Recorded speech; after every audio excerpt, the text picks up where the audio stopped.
Magandang araw sa lahat. Ako si Dr. Renato Bagani.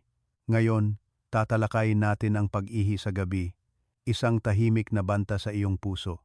Nagtataka ba kayo kung bakit ang tila inosenteng gawin ng pag-inom ng tubig bago matulog ay maaaring palihim na itulak ang inyong puso at pangkalahatang kalusugan sa bingit ng panganib? Kung balak ninyong uminom ng isa pang baso ng tubig bago humiga ngayong gabi, taos-puso akong umaasa na hihinto kayo ng ilang minuto. Ang pag-inom ng tubig bago matulog ay hindi lamang magiging sanhi upang kayo ay magising ng paulit-ulit para umihi na pinuputol ang inyong tulog, kundi sa mas malalim na kahulugan. Maaari itong lumikha ng seryosong pasanin sa puso at sa buong sistema ng sirkulasyon na maraming matatanda ang hindi nabibigyan ng sapat na babala. Ito ay hindi lamang nakakagulat na pahayag. Ayon sa isang titatintaong pag-aaral ng isang nangungunang cardiology center sa mundo, ang mga taong gumigising para umihi ng 2 o higit pang beses bawat gabi ay may halos doble ang panganib ng sakit sa puso kumpara sa mga taong may tuloy-tuloy na tulog. Higit na kapansin-pansin, 7 sa bawat 10 matatanda ang palihim na nakakaranas ng ganitong sitwasyon. Ngunit ang pinaka-nakakabahala sa akin ay ang sanhi ay hindi lamang sa edad. Ang pagtanda ay isang paborableng kondisyon lamang, habang ang tunay na ugat ay isang napakapamilyar na ugali na pinaniniwalaan pa rin ng marami sa inyo na mabuti para sa kalusugan. Naranasan na ba ninyo ang ganitong pakiramdam? Ngayong gabi, gumising ng isa, pagkatapos ay 2 o kahit 3 beses o higit pa. Kung nangyayari ito ng regular, mangyaring bigyang pansin ng mabuti dahil ang katawan ay nagpapadala sa inyo ng isang maagang babala. Marami pa rin ang nagpapagaan ng loob sa sarili na ang paggising para umihi sa gabi ay normal lang kapag matanda na. Sa totoo lang, may panahon na ganoon din ang iniisip ko. Ngunit matapos ang halos 35 taon sa larangan ng geriatrics, pakikipag-ugnayan at paggamot sa libu-libong matatandang pasyente, naiintindihan ko na ang katotohanan ay hindi ganoon kasimple. Ang nocturia ay hindi lamang problema sa pantog. Mayroon itong malalim na koneksyon sa puso, utak, at maging sa panganib ng mapanganib na pagkahulog sa dilim. Ang kasamaang palad ay ang karamihan sa inyo ay hindi pa nabibigyan ng sapat na gabay, samantalang ang paraan ng pagpapabuti ay napakasimple. Hindi kailangan ng mamahaling gamot, hindi kailangan ng komplikadong interbensyon medikal, lalong hindi kailangan ng pagpapaospital. Kailangan lang ng isang maliit na kutsara ng isang bagay na halos lahat ng kusina ay mayroon. Kung gagamitin ng tama, sa tamang oras, makakatulong ito sa inyong katawan na magbago ng malaki. Sa video na ito, sunod-sunod kong ibabahagi sa inyo ang 7 pangunahing nilalaman. Una, ang 3 malalim na sanhi ng nocturia na pinalalagpas ng marami. Pangalawa, ang mga istatistika at ang nakakapinsalang maling pagkaunawa tungkol sa sakit ng pagtanda. Pangatlo, ang tunay na panganib ng paggising sa gabi sa puso at sa panganib ng pagkahulog. Pang-apat, ang 5 karaniwang pagkakamali na ginagawa ng marami sa inyo. Pang-5, ang siyentipikong paliwanag kung bakit ang isang maliit na kutsara ay may napakalaking epekto. Pang-6, ang tiyak, ligtas, at madaling gamitin na gabay sa paggawa nito sa bahay. Pang-7, ang mga simpleng gawi na nagdodoble ng bisa. Ako ay isang doktor na naglaan ng halos 3 dekada sa pangangalaga sa kalusugan ng matatanda. Sa aking klinika, marami akong nakasalamuha na sumuko na lamang dahil iniisip nilang bahagi na ito ng pagtanda. Sa tuwing ganoon, nasasaktan ako. Ngunit doon din, nasasaksihan ko ang maraming tao na nagbabago ng kanilang buhay sa pamamagitan lamang ng tamang pag-aayos ng isang maliit na gawi bago matulog. Bago tayo magsimula sa detalyadong nilalaman, nanonood ba kayo ng video na ito sa kama o sa sofa at anong oras na ngayon? Mangyaring mag-iwan ng komento upang ibahagi sa akin. Para sa akin, ang bawat isa sa inyo ay isang pinahahalagahang senior at umaasa ako na panonoodin ninyo ang buong video na ito upang hindi mapalampas ang mga bagay na tunay na makakapagprotekta sa inyong kalusugan. Unang bahagi, tatlong pangunahing sanhi ng nokturya. Mga giliw na tagapakinig, upang maunawaan at makontrol ang nokturya, kailangan muna nating tingnan ang mga pangunahing sanhi na nakatago sa loob ng katawan. Sa halip na basta na lamang ipinapalagay na ito ay dahil sa labis na pag-inom ng tubig o normal lang kapag matanda na. Sa katunayan, ang nokturya ay isang mahalagang biological signal na nagpapakita ng sabay-sabay na pagbabago sa mga hormone, nervous system at circulatory excretory system habang ang katawan ay tumatanda. Ang una at pinakamahalagang sanhi ay ang pagbaba ng antidiuretic hormone. Sa ating katawan, mayroong isang napakakomplikadong mekanismo na gumagana tulad ng isang factory manager sa gabi. Ang manager na ito ay nagbibigay ng utos sa mga bato na oras na para magpahinga, bawasan ang produksyon ng ihi. Sa medisina, ang mekanismong ito ay kinokontrol ng antidiuretic hormone na tumutulong sa katawan na panatilihin ang tubig sa gabi upang ang tulog ay maging tuloy-tuloy. Kapag bata pa, ang manager na ito ay lubhang aktibo. Ang mga utos ay malinaw, kaya alam ng mga bato kung kailan magtatrabaho at kailan magpapahinga. Ngunit sa paglipas ng mga taon, lalo na pagkatapos ng 60 taong gulang, ang signal ng hormone ay humihina, parang isang paos at mahinang boses na nagiging sanhi upang mali ang pagkaintindi ng sistema sa utos. Bilang resulta, ang factory ng ihi ay patuloy na gumagana sa buong gabi bagaman dapat itong sarado. Ang nakakabahala ay hindi lamang ang paggising ninyo ng maraming beses, kundi ang mga bato ay hindi na nakakapagpahinga sa kanilang tamang biological cycle. Kapag ang mga bato ay patuloy na nagsasala, ang mga metabolic waste ay madaling maipon sa maliliit na daluyan ng dugo ng glomeruli na nagpapataas ng pressure sa pagsala at nagpapabilis ng paghina ng kidney function.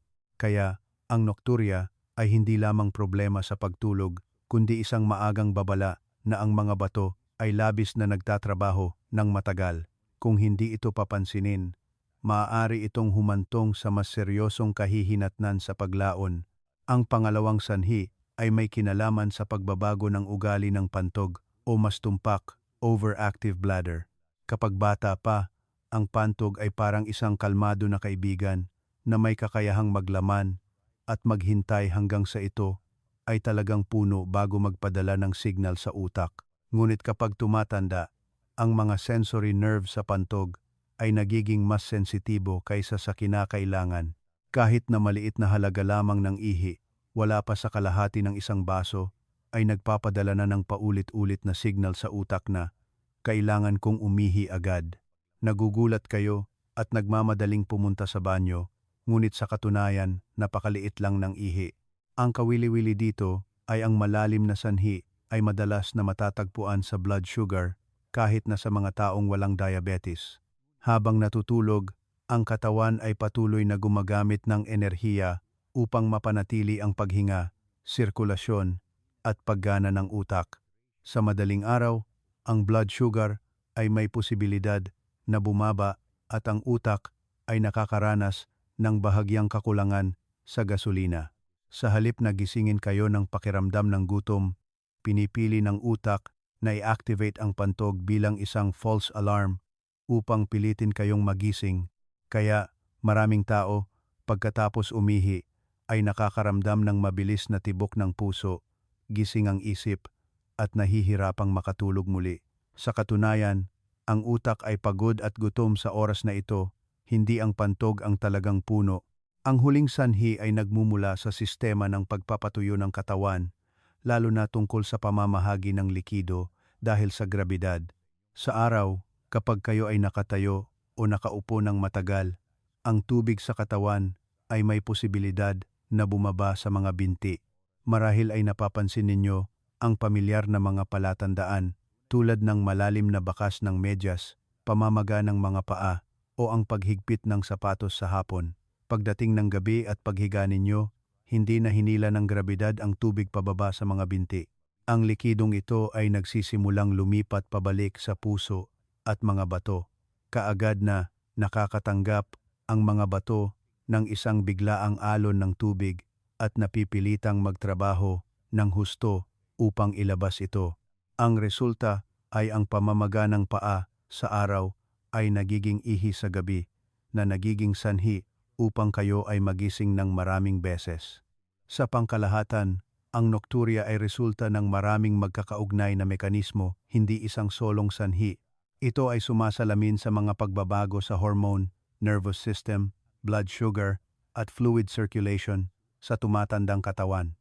Sa pag-unawa sa ugat na ito, mapapansin ninyo na ang pag-aayos ng lifestyle, circadian rhythm, at tamang paraan ng pagkain ay hindi lamang nakakatulong na mabawasan ang paggising sa gabi, kundi isang paraan din upang protektahan ang mga bato at pagtulog ng tuloy-tuloy, malumanay, at naaayon sa edad.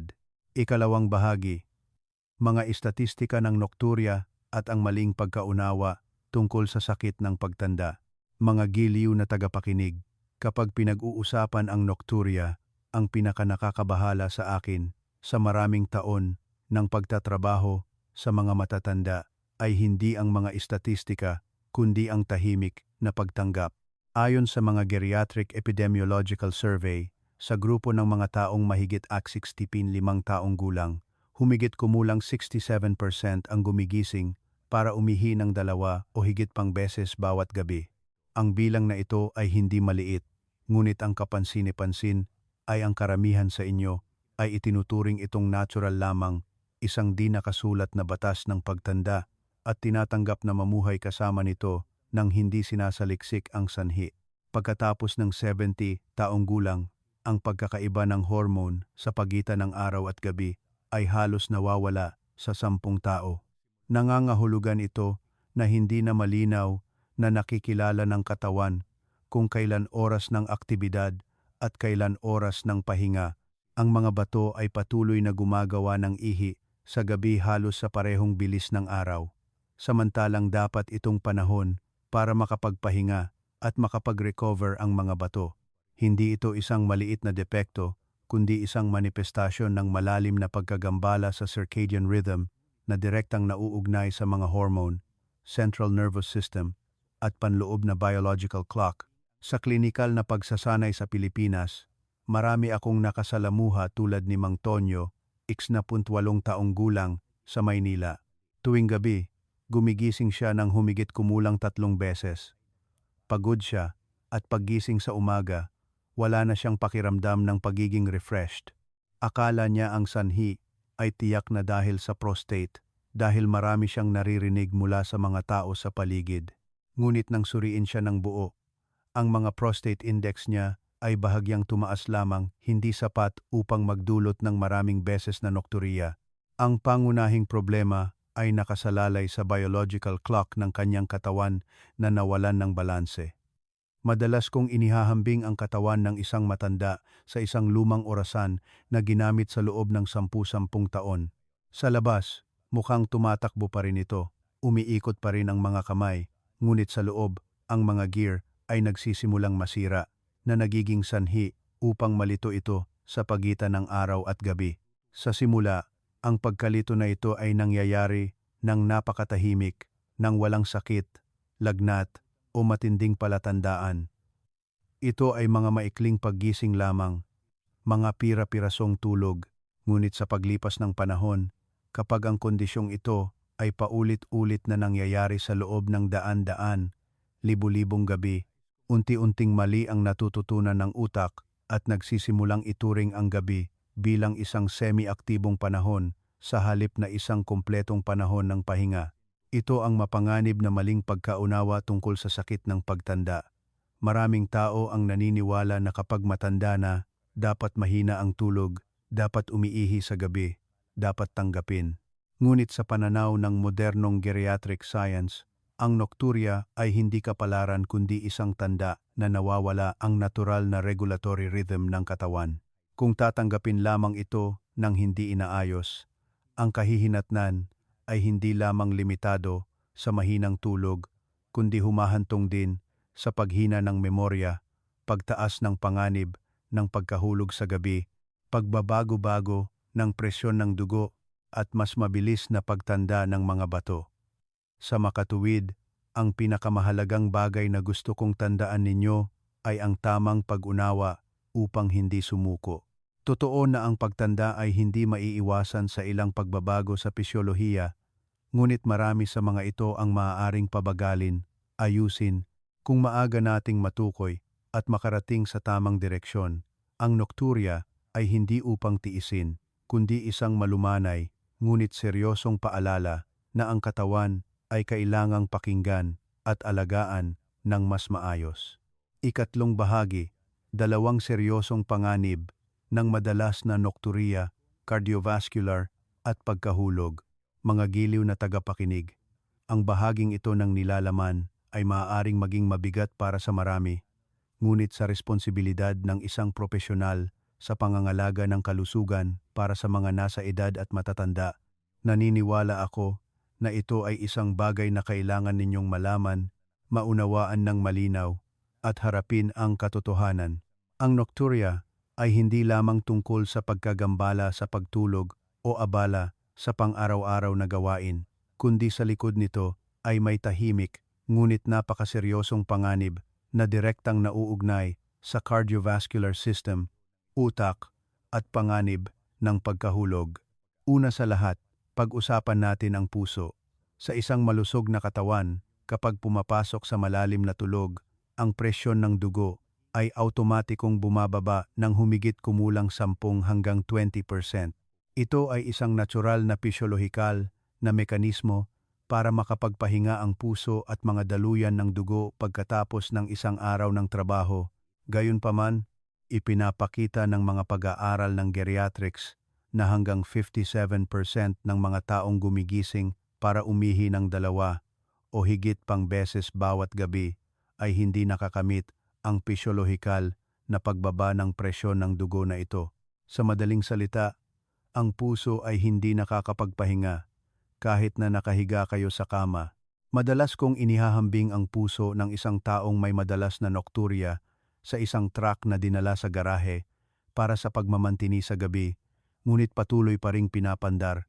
Ang makina ay hindi ganap na pinatay, ang mga bahagi ay hindi nakakapagpahinga, at sa paglipas ng panahon, mas mabilis itong masisira. Ito ang dahilan kung bakit ang mga matatanda na madalas gumising sa gabi ay may humigit kumulang 1.9 na beses na mas mataas na panganib ng myocardial infarction at humigit kumulang 2.1 na beses na mas mataas na panganib ng stroke kumpara sa mga taong may tuloy-tuloy na tulog. Partikular, ang oras mula 4 hanggang 6 ng umaga ay isang napakasensitibong yugto. Kapag nagsimulang tumaas ang presyon ng dugo bilang paghahanda sa paggising, kung ang mga daluyan ng dugo ay stress na sa buong gabi, ang kakayahang umangkop sa oras na ito ay lubhang bababa, kaya tumataas ang panganib ng mga pangyayaring cardiovascular. Bukod sa cardiovascular system, ang pinakanatotohanan at pinakamalapit na panganib ay ang pagkahulog. Sa gabi, kapag mahina ang ilaw, hindi pa ganap na gising ang katawan, ang presyon ng dugo ay maaaring bumaba ng bahagya kapag biglang tumayo. Ang paglakad mula sa silid tulugan patungo sa banyo ay nagiging isang mapanganib na paglalakbay. Ipinapakita ng mga istatistika na humigit kumulang 44% ng mga kaso ng bali ng balakang sa mga taong mahigit 45 taong gulang ay nangyayari habang umiihi sa gabi. At kapag nabali ang balakang, ang problema ay hindi lamang limitado sa sakit. Sa aking karanasan sa paggamot, hindi ko makalimutan ang kaso ni Lola Fe, 62 taong gulang. Dati, napakaaktibo niya at kaya niyang gawin ang lahat ng kanyang pang-araw-araw na gawain. Dahil lamang sa isang beses na pagkadulas sa madaling araw habang umiihi, nabali ang kanyang balakang, kinailangan siyang operahan at manatili sa ospital ng matagal. Pagkatapos niyon, sunod-sunod ang mga araw ng pagdedepende, takot sa paggalaw, pagkawala ng kumpiyansa, at ang buong pamilya ay naapektuhan din ang ritmo ng buhay. Mas nakakalungkot, ipinapakita ng mga istatistika na ang mortality rate sa loob ng isang taon pagkatapos ng bali ng balakang sa mga matatanda ay maaaring umabot sa humigit kumulang 21%. Ito ay isang bilang na nagpapabahala sa sinumang profesional sa medisina, kaya gusto kong malinaw ninyong makita na ang nocturia ay hindi lamang abala, kundi isang tunay na panganib sa buhay at kalidad ng buhay. Mangyaring seryosong suriin ang inyong living space. Mula sa silid tulugan hanggang sa banyo, mayroon bang sapat na ilaw sa gabi? Madulas ba ang sahig? Mayroon bang non-slip mat o may mga madaling masungkit na pintuan? Ang mga tila napakaliit na bagay na ito ay ang huling hadlang sa mga aksidente sa gabi. Sa edad na ito, ang pangangalaga sa kalusugan ay hindi na paggamot ng sakit kapag nangyari na, kundi ang maagang pagtukoy ng panganib at aktibong pag-iwas dito. Ang tamang pag-unawa sa nocturia ay ang unang hakbang upang protektahan ang inyong puso, utak at ang inyong kaligtasan sa bawat payapang gabi. Kung nahanap ninyong kapaki-pakinabang ang pagbabahaging ito, mangyaring mag-iwan ng komento na 2 sa ibaba. Ito ang simpleng paraan upang malaman kung interesado pa rin kayo at kasama ko sa paglalakbay tungo sa malusog at may kalidad na buhay araw-araw. Ika-4 na bahagi, 5 karaniwang maling paniniwala.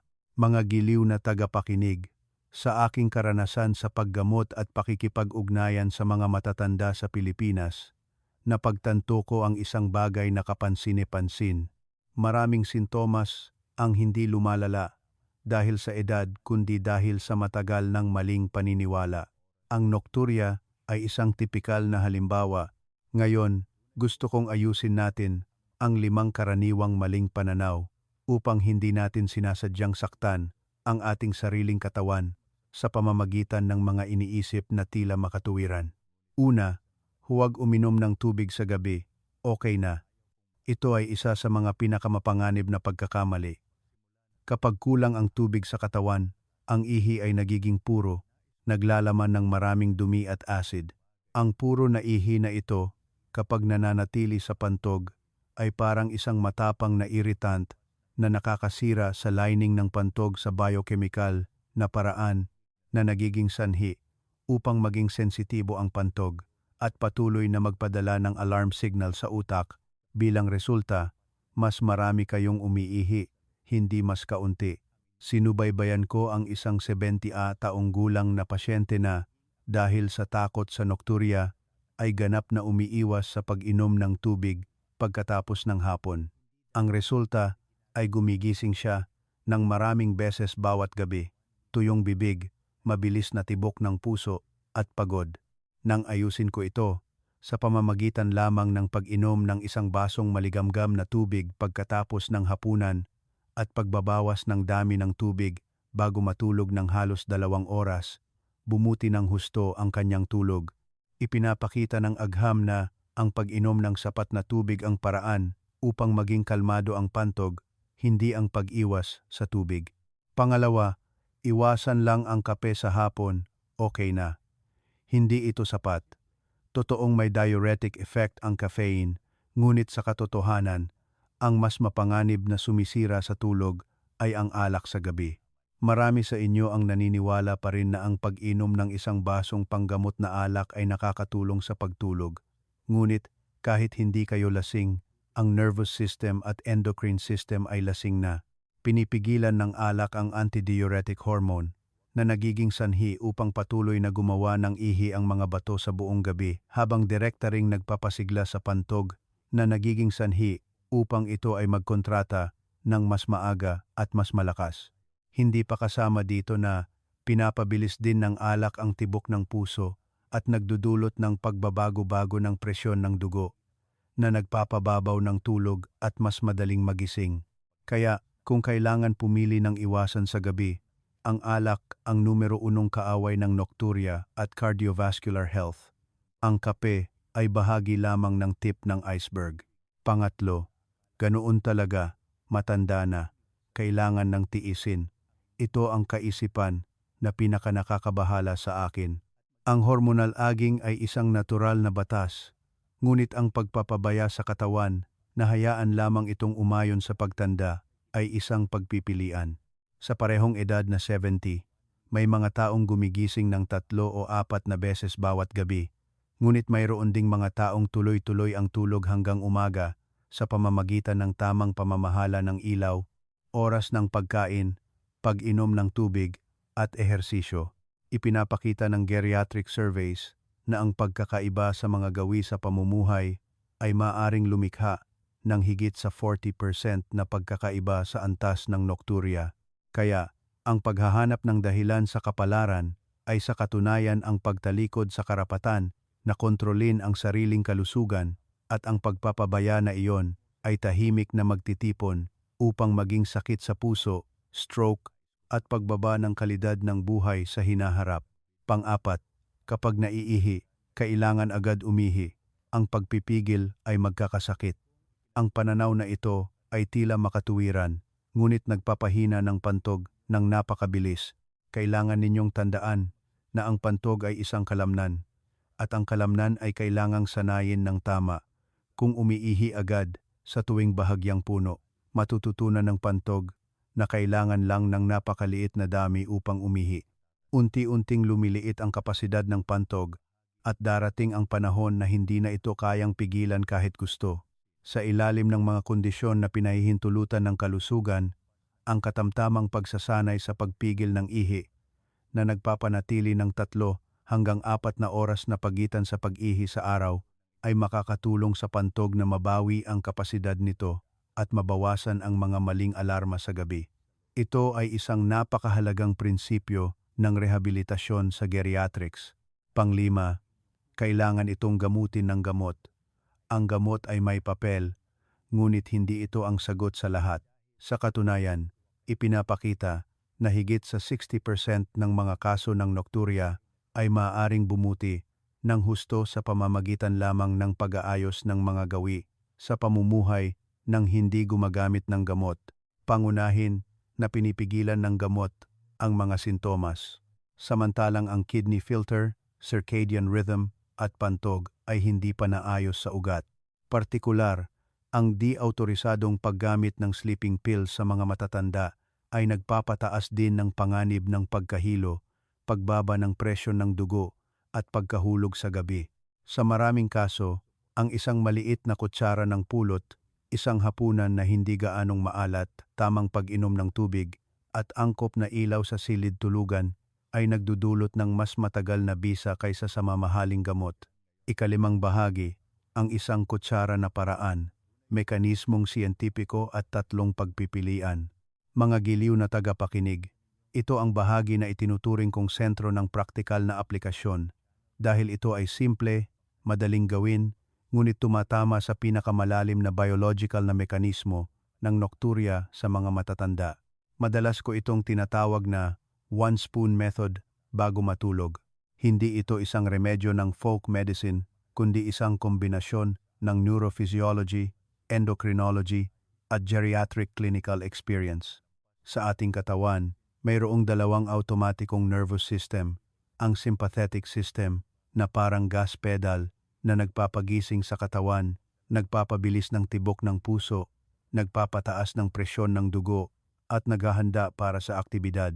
Sa kabaligtaran, ang parasympathetic system na parang brake pedal ay nagdadala sa katawan sa estado ng pahinga, pagpapahinga, malalim na tulog, at paggaling. Kapag bata pa, ang paglipat mula sa gas patungo sa brake ay napakakinis.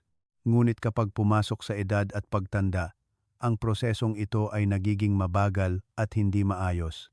Humiga kayo ngunit ang utak ay nananatili sa estado ng pagbabantay, ang puso ay hindi pa nakakapagpahinga, at kahit na isang maliit na signal, tulad ng bahagyang pagbaba ng blood sugar, ay sapat na upang gisingin kayo ng utak na may pakiramdam ng pag-ihi. Ang mahalaga rito ay ang blood sugar sa gabi. Habang natutulog, ang utak ay patuloy na gumagamit ng enerhiya hanggang hating gabi o madaling araw. Kung bumaba ang blood sugar, ituturing ito ng utak bilang isang kritikal na sitwasyon. Wala itong paraan upang gisingin kayo, upang kumain. Kaya pinipili nito ang pinakamabilis na paraan. I-activate ang pantog. Iniisip ninyo na kailangan ninyong umihi, ngunit sa totoo lang, ang utak ay gutom at nag-aalala. Ang 1 spoon method ay para panatilihing stable ang blood sugar ng bahagya sa buong gabi na tumutulong sa utak na maging panatag at lumipat sa rest mode. Sa gayon ay binabawasan ang nocturia at pinapahaba ang tulog. Pumili lamang kayo ng isa sa tatlong opsyon na ito. Gamitin 30 hanggang 45 minuto bago matulog. Huwag paghaluin upang maiwasan ang kabag at indigestion. Una, pulot pukyutan. Isang maliit na kutsara. Gumamit ng purong pulot pukyutan, direktang kainin. Huwag haluan ng tubig.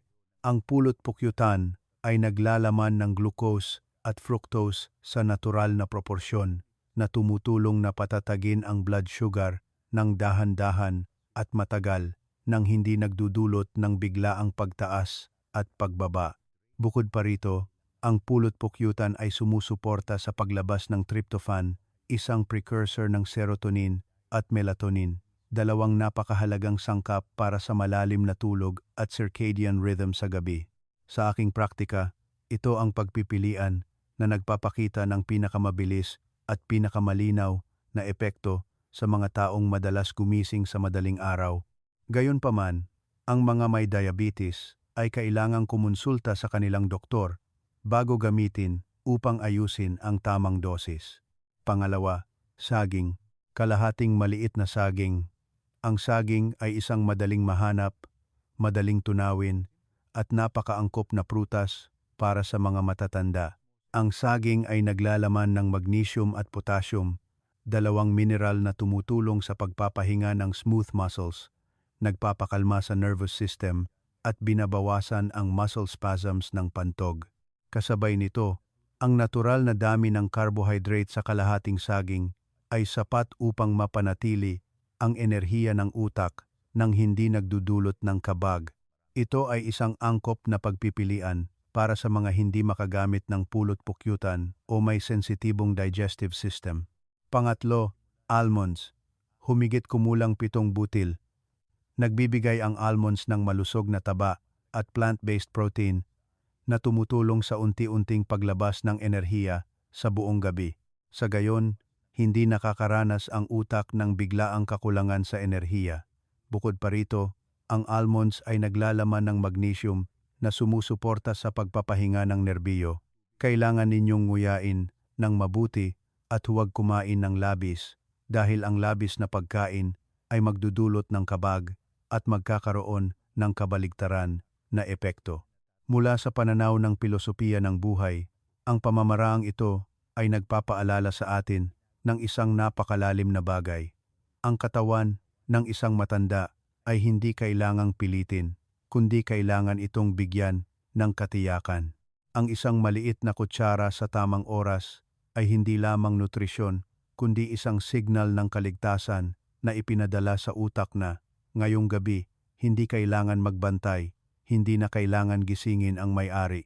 Kapag kalmado ang utak, gagaan ang pasanin ng bato, titigil ang alarma ng pantog, at ang pagtulog ay tunay na babalik sa tunay nitong kahulugan. Kung kailangan kong pumili ng isang pinakamataas na prioridad na opsyon, madalas kong inirerekomenda na magsimula sa pulot pukyutan dahil sa kakayahan nitong patatagin ang blood sugar ng mabilis at malinaw. Ngunit ang pinakamahalaga ay hindi nakasalalay sa kung ano ang pipiliin ninyo, kundi sa regularidad, pagiging malumanay, at tamang pag-unawa sa inyong katawan. Ito ang pundasyon ng pangmatagalang kalusugan kapag tumatanda. Kung nahanap ninyong kapaki-pakinabang ang pagbabahaging ito, mangyaring mag-iwan ng komento na 4 sa ibaba.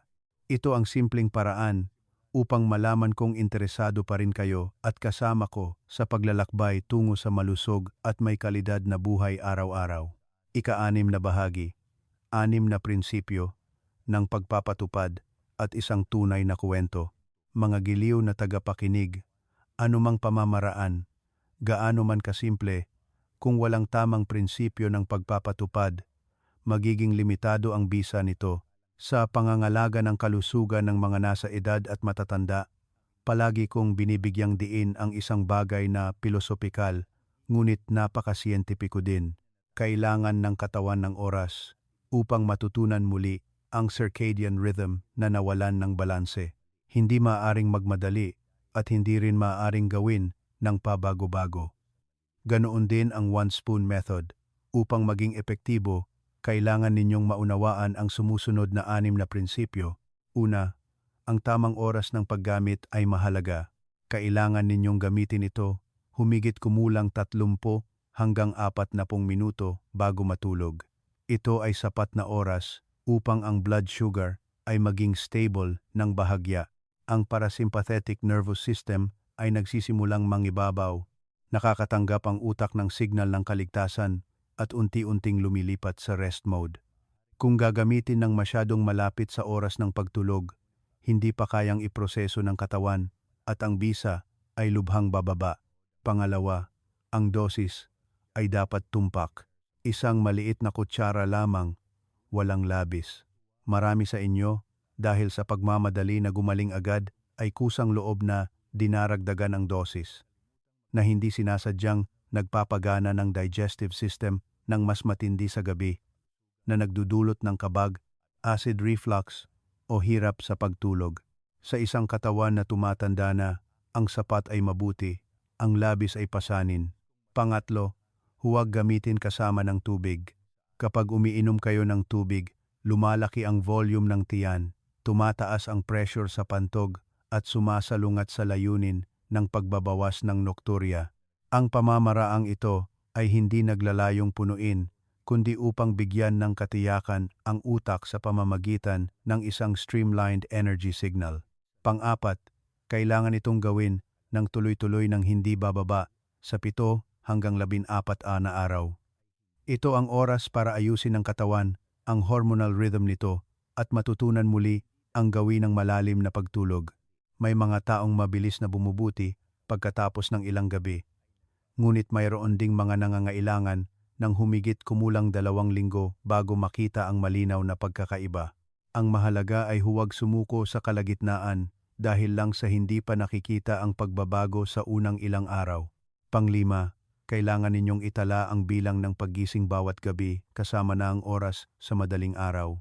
Ang pagtatala ay hindi upang magbigay ng pressure, kundi upang matulungan kayong makita ang aktwal na pag-unlad. Kapag bumababa ang bilang, napapatibay ang kumpiyansa at mas madaling mag-relax ang nervous system. Ito ay isang napakahalagang prinsipyo ng psikolohiya sa digamot na paggamot. Pang-6, at ito ang sapilitang prinsipyo ng kaligtasan. Kung sa panahon ng pagsubaybay, kayo ay nakakaranas ng ihi na may dugo, hindi maipaliwanag na pagbaba ng timbang, matinding pananakit ng likod, o matagal na pagkapagod, huwag subukan na gamutin ang sarili sa bahay, kundi kailangan agad na kumonsulta sa isang espesyalista.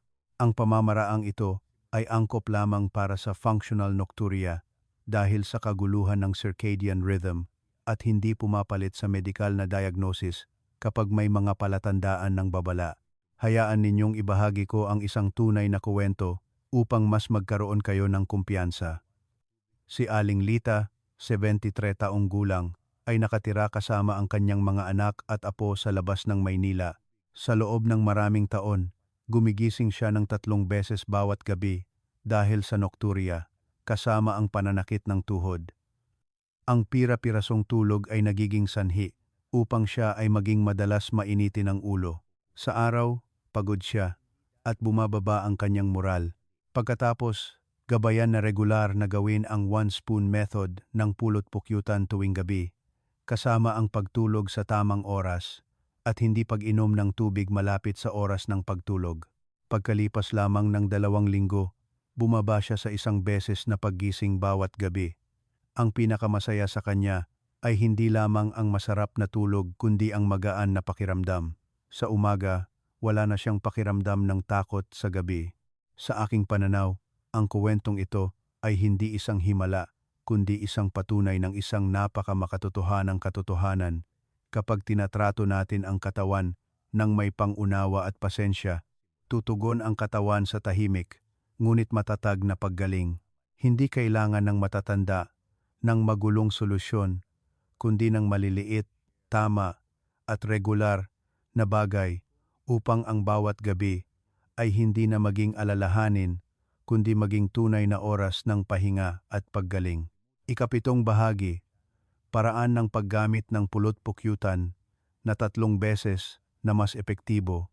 Mga giliw na tagapakinig, parehong pulot-pukyutan, ngunit ang bisa nito sa pagtulog at nokturya ay maaaring magkaiba ng malaki kung pipili tayo ng maling uri o gagamitin ito ng mali. Sa edad at pagtanda, hindi na kayang ganap na ayusin ng katawan ang sarili tulad noong bata pa. Kaya, mas mahalaga ang kalidad ng input kaysa sa dami. Una sa lahat, kailangan ninyong malinaw na makilala ang natural na pulot-pukyutan mula sa bulaklak at ang uri ng pulot-pukyutan na pinakain ng asukal. Sa merkado ngayon, maraming malalaking bote ng pulot-pukyutan na mura ang presyo at karaniwang ibinebenta sa mga supermarket. Sa legal na pananaw, tinatawag pa rin silang pulot-pukyutan, ngunit sa biological na pananaw, mas malapit sila sa tubig asukal kaysa sa functional na pagkain. Halos wala na ang mga uri na ito ng antioxidant compounds, live enzymes, o sangkap na sumusuporta sa pagpapatahimik ng mga bato at nervous system. Kung gagamitin ang ganitong uri, hindi makakatanggap ang utak ng kinakailangang signal ng kaligtasan, kundi makikita lamang ang isang maikling pagtaas ng asukal na mabilis na bababa. Kaya, kailangan ninyong pumili ng natural na pulot-pukyutan. Kahit medyo mas mahal, sulit ito para sa pangmatagalang kalusugan. Kapag tinitingnan ang label ng produkto, bigyang pansin ang carbon isotope ratio sa likuran. Kung ang bilang na ito ay mas mababa sa 22.5, halimbawa 23 o 24, iyon ay isang mapagkakatiwalaang patunay na ang pulot-pukyutan ay nagmula sa natural na bulaklak, hindi nahaluan ng industrial na asukal. Susunod, ang tamang oras ng paggamit ang susi upang tumaas ang bisa ng 3 beses. Sa karaniwan, kailangan ng ating utak ng humigit kumulang 20 hanggang 30 minuto upang makapasok sa malalim na tulog. Kapag gumamit kayo ng pulot-pukyutan, ang natural na dami ng asukal ay kailangan ng parehong dami ng oras upang dumaan sa dugo patungo sa utak na tumutulong sa utak na itigil ang pagpapadala ng mga signal ng alarma tungkol sa kakulangan sa enerhiya sa gabi. Kung gagamitin ng masyadong maaga, mawawala ang epekto bago madaling araw. Kung gagamitin ng masyadong huli, kailangan ulit ng utak na magplano ng pagtunaw na magpapahirap sa malalim na tulog. Kaya, ang pinakamainam na oras ay eksaktong 30 hanggang 40 minuto bago matulog. Maaaring magtakda ng alarm clock upang makabuo ng isang nakapirming gawi. Ang dosis ay isang maliit na kutsara lamang, humigit kumulang Sa edad na ito, ang mas marami ay hindi nangangahulugang mas mabuti. Ang paggamit ng labis na dosis ay madaling magdudulot ng kabag, init sa loob ng katawan at kabaligtaran na epekto. Ang paraan ng paggamit ay napakahalaga din. Kailangan ninyong direktang kainin ang pulot-pukyutan, huwag haluan ng tubig. Kapag hinayaan ang pulot-pukyutan na dahan-dahang matunaw sa bibig, ang mga aktibong sangkap ay maaaring sumipsip sa pamamagitan ng vascular system sa ilalim ng dila at mabilis na umakyat sa utak. Sa kabaligtaran, kung hahaluan ng isang basong tubig upang inumin, kailangan ulit ng mga bato na magtrabaho sa buong gabi upang ilabas ang labis na tubig na hindi sinasadyang nagpapataas ng nokturya. Iyan ang dahilan kung bakit ang pamamaraang ito ay palaging binibigyang diin ang hindi pag-inom kasama ng tubig. Para sa mga may diabetes o nag-aalala sa blood sugar, maaaring palitan ang pulot-pukyutan ng 7 butil ng almonds. Ang bilang na 7 ay hindi nagkataon lamang. 7 butil ng almonds ang nagbibigay ng humigit kumulang 50 milligrams ng magnesium. Ito ay isang natural na muscle relaxant na tumutulong sa smooth muscles ng pantog, nabawasan ng spasms, kaya nagpapataas ng kakayahang pigilin ang ihi sa gabi.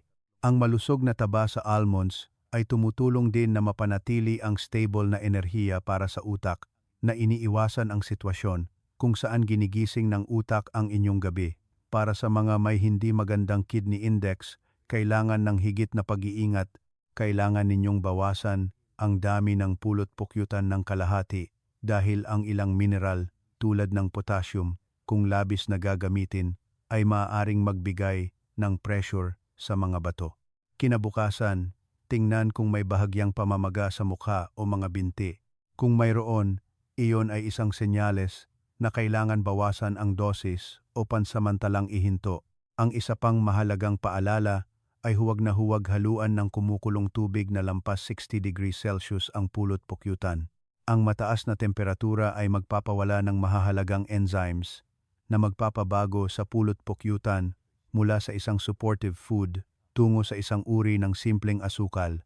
Madalas akong nagbibigay sa inyo ng isang napakasimple ngunit napaka-epektibong ehersisyo at iyon ay ang simulan ang pagtatala ng inyong pag-ihi mula ngayong gabi. Itala lamang ang bilang ng paggising bawat gabi, kasama na ang oras sa madaling araw. Kapag nakita ninyong bumaba ang bilang mula 3 hanggang 2, automatikong magkakaroon ang utak ng pakiramdam ng katiyakan. Ang pakiramdam na iyon ng katiyakan ang siyang makakatulong sa inyo na makatulog ng mas malalim. Sa karaniwan, pagkatapos ng 3 araw, marami ang nakakaramdam ng malaking ginhawa at pagkatapos ng humigit kumulang 2 linggo, mas nagiging matatag ang pagbabago. At kung nahanap ninyong ang nilalamang ito ay kapaki-pakinabang, mangyaring mag-iwan ng komento na asim sa ibaba ng video. Hindi lamang iyon ang signal para malaman kong nakikinig kayo, kundi isang maliit na pangako sa inyong sariling kalusugan. Ikawalong bahagi, mga gawi sa gabi at araw. Upang doblehin ang bisa, mga giliw na tagapakinig, walang solong pamamaraan ang maaaring maging ganap na epektibo kung ito ay nakahiwalay.